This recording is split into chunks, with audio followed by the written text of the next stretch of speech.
très compliqué. Mais j'aimerais aussi vous parler, puisqu'on parle de terrorisme ici, qui sont les terroristes et d'où ils viennent et qui les finance. Et peut-être je vais vous étonner parce que j'ai un grand programme pour la lutte contre la corruption au Liban. En développant, en cherchant à savoir d'où vient l'argent de la corruption, je découvre, je vous donne un exemple concret, il y a quelques années, après le début de la guerre syrienne, l'Union européenne a donné 1 milliard d'euros aux réfugiés syriens au Liban. 1 milliard d'euros, et il y a 1,5 million de réfugiés syriens au Liban. Où il est passé l'argent? Une grande partie, elle est passée dans les poches des responsables libanais. Ils ont acheté des yachts, des avions, des maisons, tout ça, ça va encore.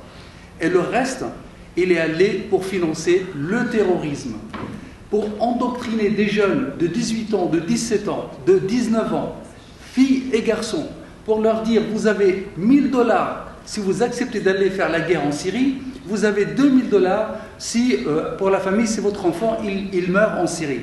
Donc, ils ont financé, le contribuable européen, indirectement, a financé le terrorisme, et il a fait des terroristes parce que c'était devenu de business. Ces gens-là, ils sont très très jeunes, ils sont allés mourir en Syrie, beaucoup sont revenus et sont repartis en bateau en Europe pour devenir des loups solitaires. Parce que vous êtes en train de parler des organisations que tout le monde connaît, que ce soit les organisations liées à l'Iran, les frères musulmans, etc. Tout ça, au moins, ils ont une tête, ils ont des représentants. Vous pouvez parler avec eux, vous pouvez connaître le problème avant. Mais les loups solitaires, on ne sait pas quand ils vont attaquer et pourquoi ils vont attaquer. Moi, ce que je vous demande ici, je sais bien que je suis au Parlement européen, vous êtes député, vous représentez la nation européenne, c'est de regarder à qui vous donnez l'argent. Vous devez regarder où va l'argent. Et actuellement, dans ma ville natale de Tripoli, la police libanaise a découvert une cache d'armes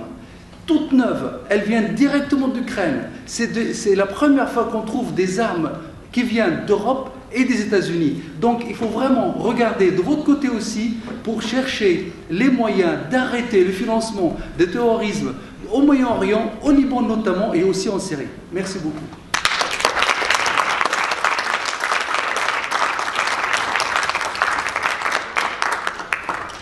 Arsen Ostrowski, CEO of International Legal